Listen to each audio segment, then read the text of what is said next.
اعوذ باللہ من الشیطان الرجیم بسم اللہ الرحمن الرحیم الحمد للہ رب العالمین وهو ارحم الراحمین والعاقبۃ للمتقین والصلاة والسلام على خاتم الانبیاء والمرسلین رحمۃ للعالمین محمدا المصطفى ثم الصلاة والسلام على خاتم الأولياء الكاملين وسيد المهتدين محمدا المهدي الموعود خليفة الله قد جاء ومضى ونسلم على آلهما وأصحابهما أجمعين أما بعد فقال الله سبحانه وتعالى في القرآن المجيد والفرقان الحميد فأعوذ بالله من الشيطان الرجيم بسم اللہ الرحمن الرحیم شہر رمضان الذی انزل فیہ القرآن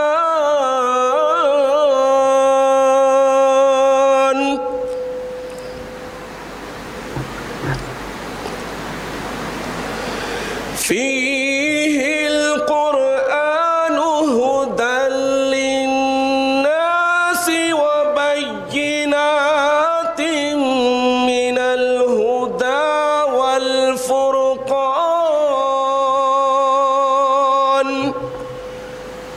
الی آخرہ۔ سورہ بقرہ آیت نمبر 185۔ عزیزان محترم، اللہ سبحانہ و تعالیٰ نے انسان کو اشرف المخلوقات بنایا، اور اس کے ساتھ ساتھ اللہ تعالیٰ نے انسان کو عقل و شعور، اختیار و تمیز، پاور آف چوائس، یہ ایسی خوبیاں دی ہے، اور ساتھ ساتھ اللہ تعالیٰ نے انسان کو عبد بنایا ہے، یعنی بندہ بنا کر پیدا کیا ہے۔ لفظ بندہ ہی یہ اظہار کر رہا ہے، یہ اعلان کر رہا ہے کہ بندہ ہونے کی حیثیت سے بندگی اس کی فطرت ہونی چاہیے، اور اگر بندگی نہیں ہوتی ہے تو پھر وہ انسان نہیں کہلائے گا، بلکہ چوپائے کل انعام بل ہم اضل، یعنی چوپایوں کے مانند یا پھر اس سے بھی زیادہ گیا گزرا اور گمراہ کن۔ عزیزان محترم، اس اعتبار سے دیکھ لیجئے کہ عبد ہونے کی حیثیت سے انسان ہمیشہ بندگی کرتا ہے، اس کی فطرت میں بندگی اللہ تعالیٰ کوٹ کوٹ کر رکھ دیے ہیں، بھر دیے ہیں۔ اب یہ سوال پیدا ہوتا ہے کہ ہر انسان خدائے واحد کی بندگی نہیں کرتا، لیکن انسانوں کی اکثریت جو خدائے واحد کو چھوڑ کر غیر اللہ کی بندگی کرتے ہیں تو وہ اپنے آپ کو غلط راستے پر ڈال کر اللہ نے جو اس کی فطرت میں بندگی رکھی ہے اسے دوسری طرف ڈال کر صرف کر رہا ہے۔ عزیزان محترم، انبیاء کرام اس دنیا میں تشریف لائے 1,24,000 سے زائد۔ اللہ تعالیٰ نے 4 مقدس کتابیں نازل کی، بے شمار صحائف نازل کیے۔ سارے انبیاء کو بھیجنے کا مقصد، ساری کتابوں کو نازل کرنے کا مطلب، صحائف کے نزول کرنے کا ایک ہی مقصد تھا کہ انسان کو یہ بتایا جائے کہ اس کی شرافت اور کرامت کا بلند ترین مقام اور مرتبہ کیا ہے۔ انسان کو اللہ تعالیٰ نے جو عبد اور بندہ بنا کر بھیجا ہے وہ بندگی کا حق کیسے ادا کرے۔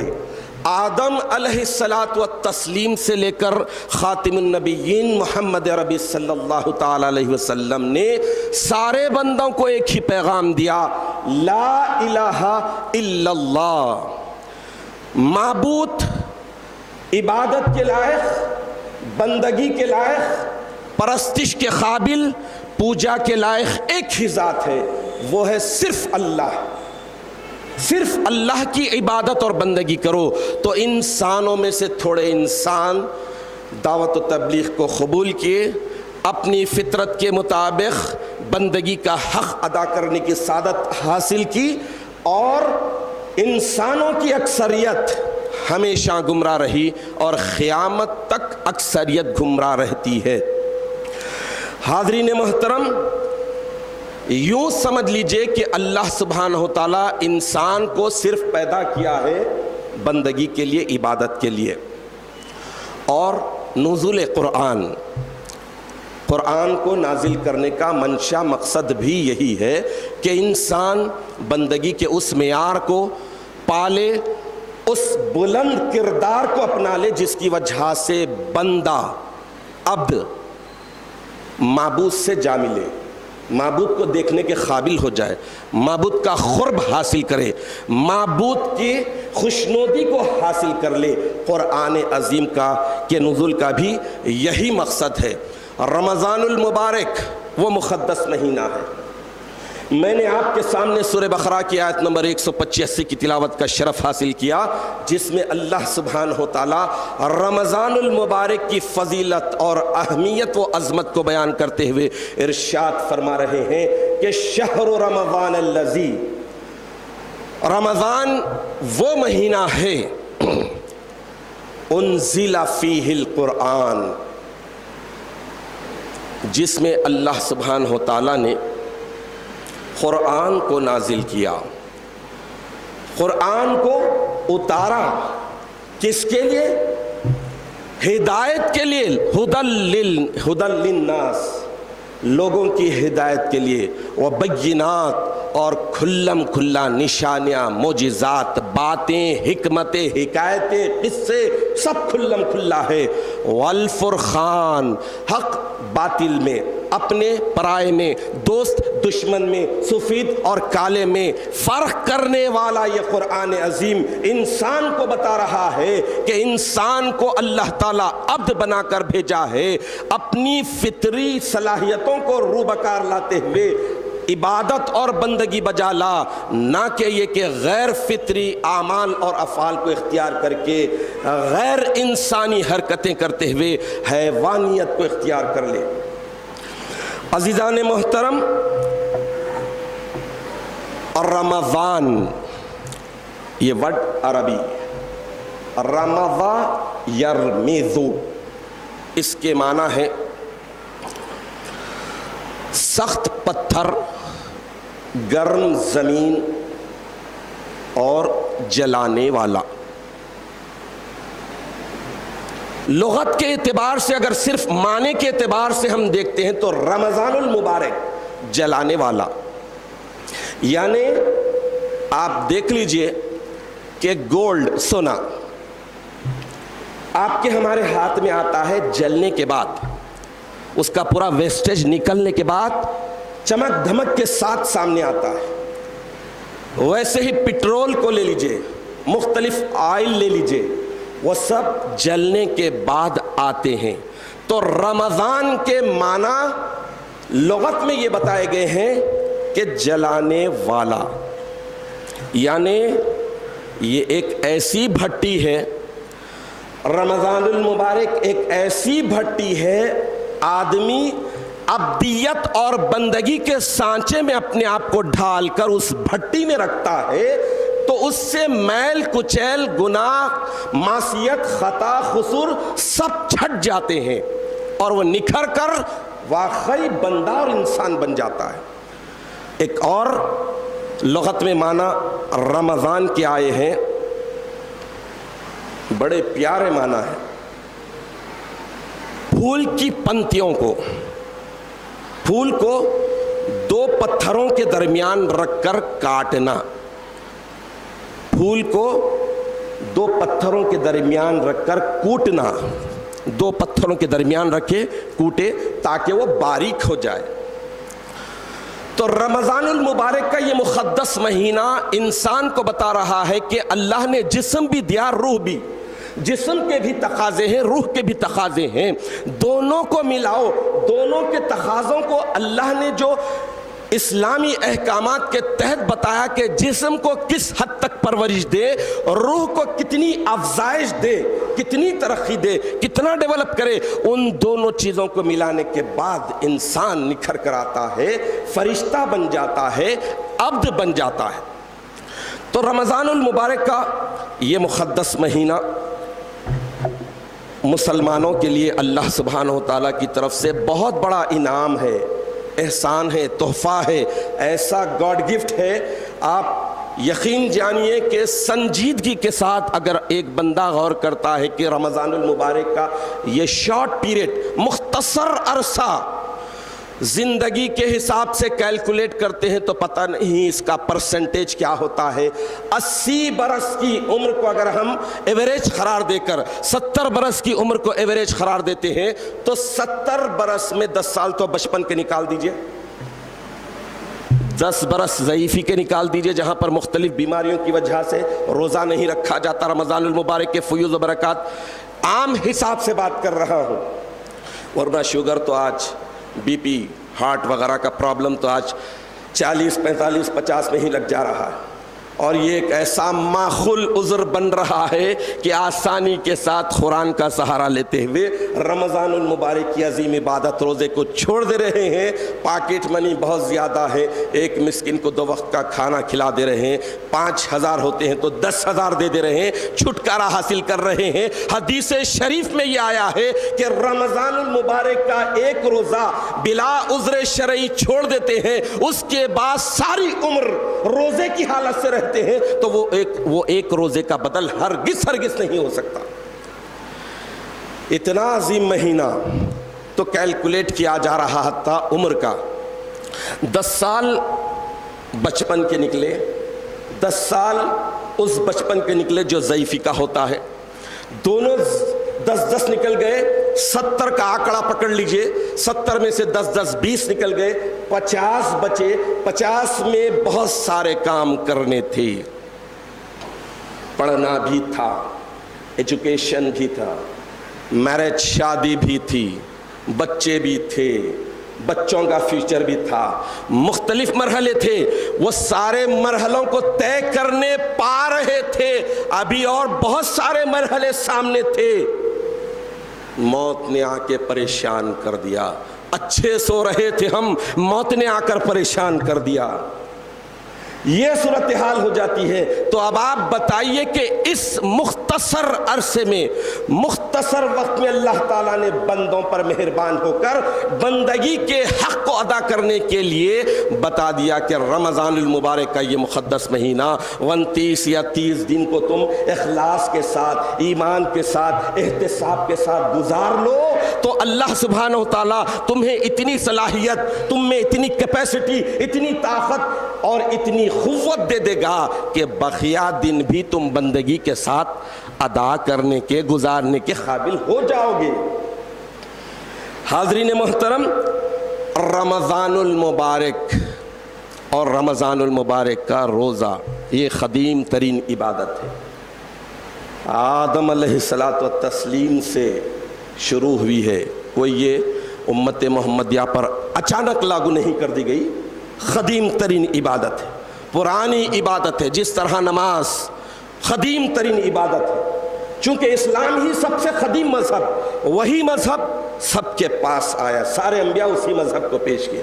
تو رمضان المبارک بھی اور رمضان المبارک کا روزہ بھی ساری شریعتوں میں رہا، ساری امتوں میں رہا۔ اس وجہ سے ایک حدیث شریف اس کے ثبوت میں آپ کے سامنے رکھ دیتا ہوں، حضرت عمر فاروق رضی اللہ تعالیٰ عنہ سے مروی ہے، حضور اکرم نبی مکرم صلی اللہ تعالیٰ علیہ وسلم رمضان، ماہ رمضان اور رمضان المبارک کے روزے کی خدامت کو ظاہر کرتے ہوئے ارشاد فرما رہے ہیں کہ رمضان کو توریت میں حط یعنی گناہوں کو دور کرنے والا، پہلے آپ نے سنا رمضا یرمزو کے معنی جلانے والا، سخت اور گرم زمین، سخت پتھریلی زمین پر بکریوں کو چرانے کو بھی رمضا کہتے ہیں۔ تو قرآن عظیم میں جو رمضان کا ورڈ آیا، لفظ آیا ہے، اس کے معنی ہے جلانا، اور توریت میں اسے حط کہتے ہیں، گناہوں کو دور کرنے والا۔ انجیل میں اسے طاب یعنی پاک کرنے والا، طیب کرنے والا کہتے ہیں، اور زبور میں خربیہ یعنی برکت دینے والا، اور رتبہ دلانے والا، مرتبہ دلانے والا، اور قرآن عظیم میں تو رمضان کے معنی ہے جلانے کے۔ تو اس اعتبار سے رمضان المبارک کا مہینہ اور اس کی عبادت قدیم ترین ہے۔ رمضان المبارک کی آمد سے پہلے ایک مومن بندہ اس کی تیاری کے لیے پرجوش ہو جاتا ہے تو احادیث شریفہ کی روح سے اس پر دوزخ کی آگ حرام کر دی جاتی ہے۔ اور رمضان المبارک کا مہینہ جب رخصت ہوتا ہے تو رمضان المبارک کی عبادتوں سے لطف اندوز ہونے کا بھرپور فائدہ اٹھانے والے واقعی ان کے دل تڑپ جاتے ہیں، اور رمضان المبارک جب رخصت ہوتا ہے تو ایسے روتے ہیں جیسے کہ کسی کا بچہ، کم سن بچہ ماں سے جدا ہو رہا ہے، ایسے روتے ہیں۔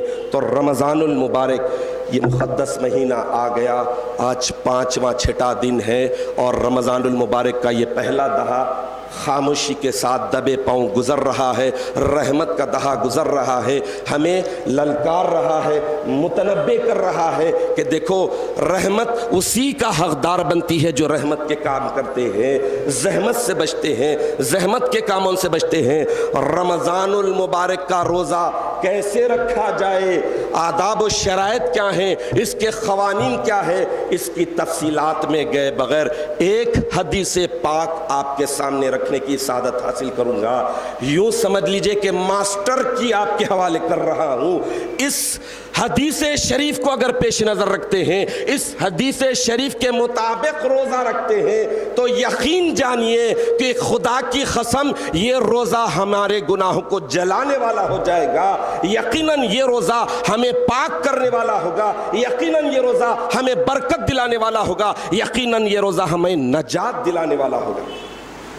حدیث شریف ہے، اللہ کے رسول صلی اللہ تعالیٰ علیہ وسلم ارشاد فرماتے ہیں کہ من ساما رمضان، جو کوئی رمضان المبارک کا روزہ رکھے اس کے لیے جنت ہے، نہیں، یہ نہیں فرمایا، اس کے لیے فردوس ہے، یہ نہیں فرمایا، حور و غلمان ہے، یہ نہیں فرمایا، اللہ کی خوشنودی ہے، یہ نہیں فرمایا، بلکہ یہ فرمایا کہ من ساما رمضان ایمانا و احتسابا، جو کوئی رمضان المبارک کا روزہ ایمان اور احتساب کے ساتھ، اکاؤنٹیبلٹی کے ساتھ رکھے گا، خد غفر لہ ما تقدم من ذنبہ وما تاخر، تو اس کے اگلے اور پچھلے گناہ معاف کر دیے جائیں گے۔ کنڈیشنل ہے، کنڈیشن کے ساتھ ہے، شرط کے ساتھ ہے کہ اکاؤنٹیبلٹی ہو، ایمان ہو، روزہ نجات دلانے والا ہے، روزہ خبر کا نور بننے والا ہے، روزہ آخرت میں شفا دلانے والا ہے، یہ ایمان ہو اور اس ایمان کے ساتھ کھانے پینے کا سے رک جانے کا نام روزہ ہے، اگر یہ نہیں کرتے ہیں تو اللہ کے رسول صلی اللہ تعالی علیہ وسلم کی دوسرے حدیث شریف ہے، اللہ کے رسول ارشاد فرماتے ہیں کہ جو کوئی جھوٹ بولتا ہے، مکر و فریب کرتا ہے، اللہ کے احکامات کے خلاف زندگی بسر کرتا ہے تو اللہ کو اس کے کھانے پینے سے رک جانے سے کوئی غرض نہیں ہے۔ تو اس اعتبار سے دیکھ لیجئے کہ روزے کے شرائط، آداب، احکامات کی تفصیلات میں گئے بغیر اگر یہ حدیث شریف پیش نظر رکھ لے کہ من صام رمضان ایمان و احتساب، جو کوئی رمضان المبارک کا روزہ ایمان اور احتساب کے ساتھ رکھتا ہے تو اللہ کے رسول ارشاد فرما رہے ہیں کہ غفر لہ ما تقدم من ذنبہ وما تاخر، دو ایڈوانٹیج، گزرے ہوئے گناہ بھی اور آنے والے گناہ بھی بخش دیے جاتے ہیں، دھو دیے جاتے ہیں، مٹا دیے جاتے ہیں، صاف کر دیے جاتے ہیں۔ تو یہ کرنا ہے، شرط کیا ہے؟ ایمان اور احتساب، اکاؤنٹیبلٹی۔ حاضرین محترم، سارے اسلامی احکامات میں یہی ایک شرط ہے، یہی ایک شرط کو اگر انسان پیش نظر رکھ لے، اکاؤنٹیبلٹی، ایمان، اگر یہ دونوں باتوں کو پیش نظر رکھ لے تو یقین جانیے نجات اس کا مقدر ہوتی ہے۔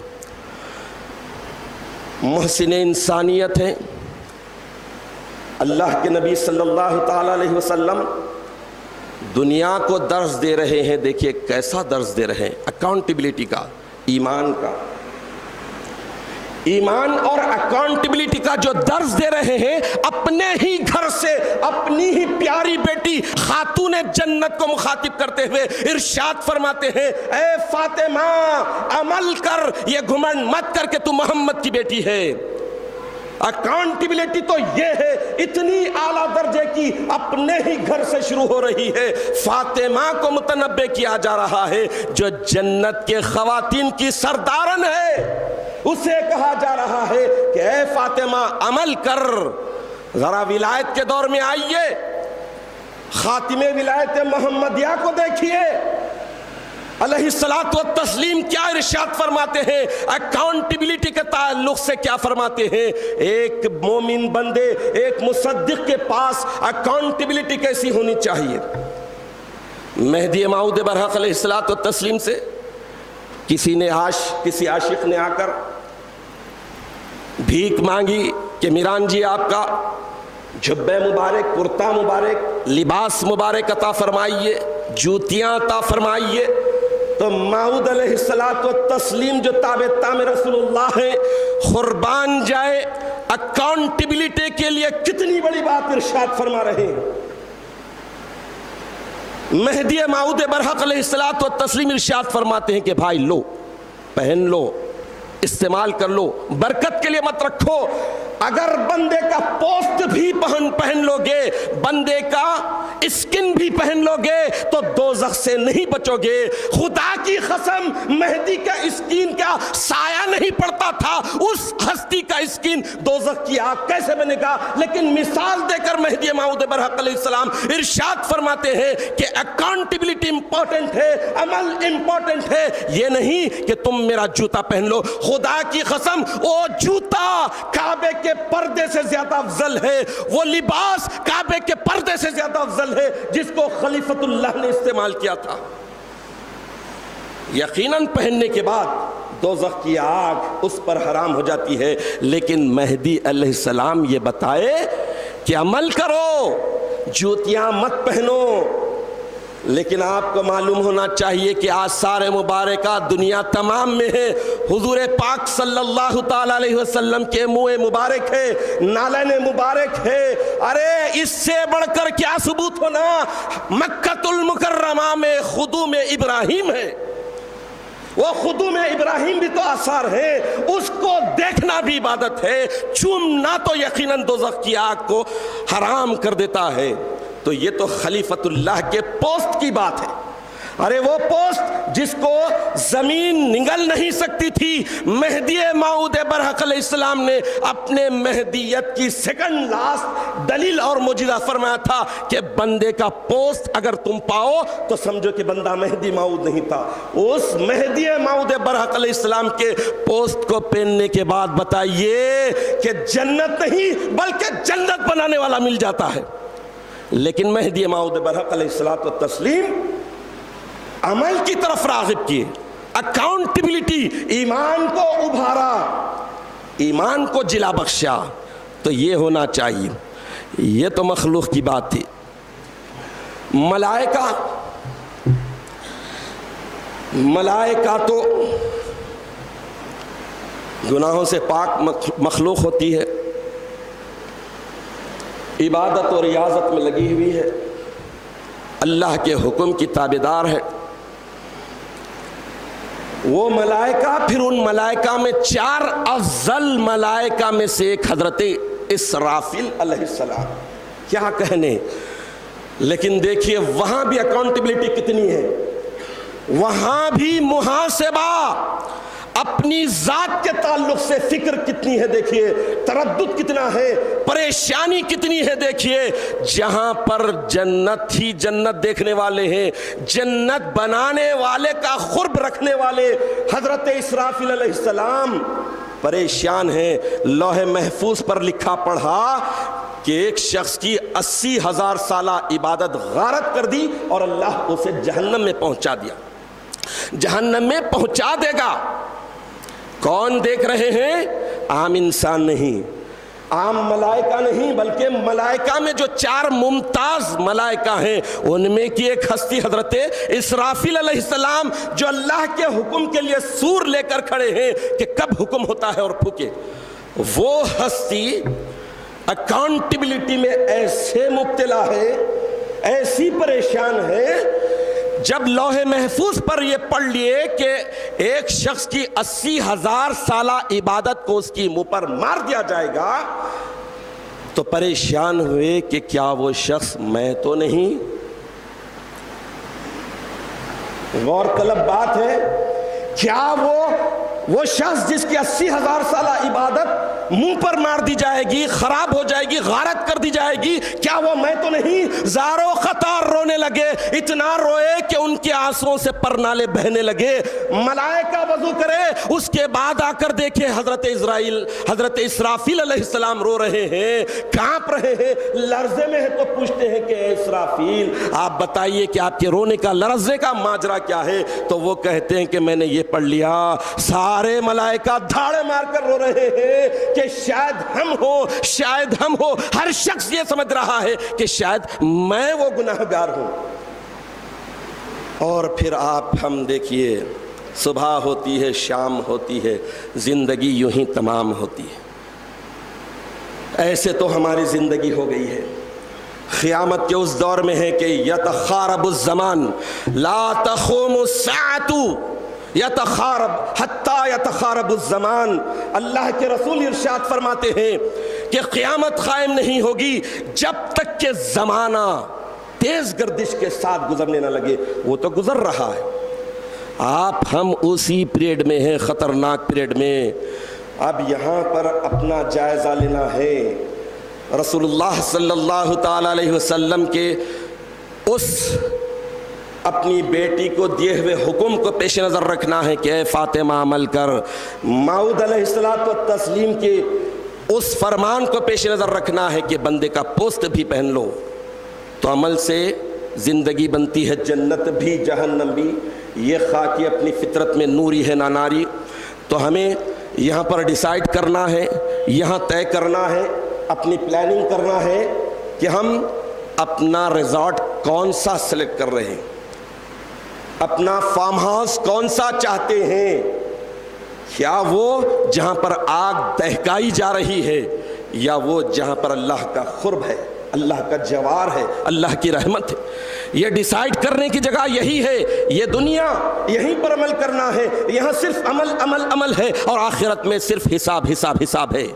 نادان انسان یہاں پر حساب و کتاب کی کوشش کرتا ہے اور وہاں پر عمل کرنے کی آرزو کرتا ہے. ایسا نہیں ہو سکتا. جو چیز جہاں کرنی ہے یہاں پر عمل کرنا ہے, عمل سے اپنی زندگی گزارنا ہے. نیک عمل آخرت میں نیک عمل ہی کام آئیں گے.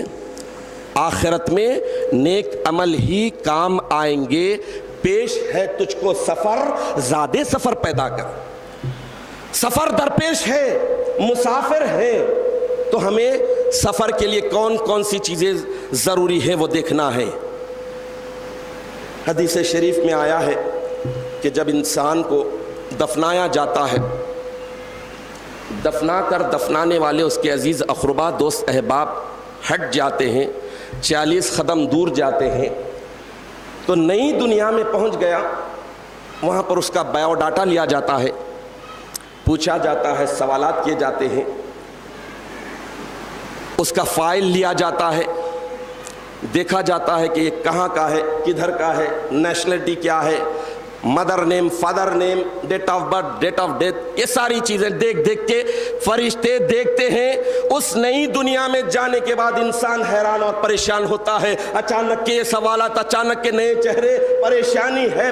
اس وقت اگر اس دنیا میں تیاری کیا تھا, مسافر کی حیثیت سے گزارا تھا, زیادہ سفر تیار کیا تھا, تو ادھر سے نماز آئے گی, ادھر سے روزہ آئے گا, ادھر سے قرآن آئے گا, چاروں طرف سے گھیر لیں گے اور کہیں گے کہ ہم ثبوت ہیں, ہم ڈھال ہیں, ہم شیلڈ ہیں, ہم بچاتے ہیں اس بندے کو. اگر نہیں کریں گے تو سیدھا کوسچن, پہلے کوسچن میں ہی کاٹ ماٹ پڑ جائے گا. من رب کا, تیرا رب پالنہار پروردگار کون تھا؟ پریشان ہو جائے گا. کیا کہوں, لکشمی کہوں, ڈالر کہوں, ریال کہوں, پاؤنڈ کہوں, جس کی پوجا میں زندگی گزاری, یا پھر کیا کہوں, یہ پریشان ہو جاتا ہے.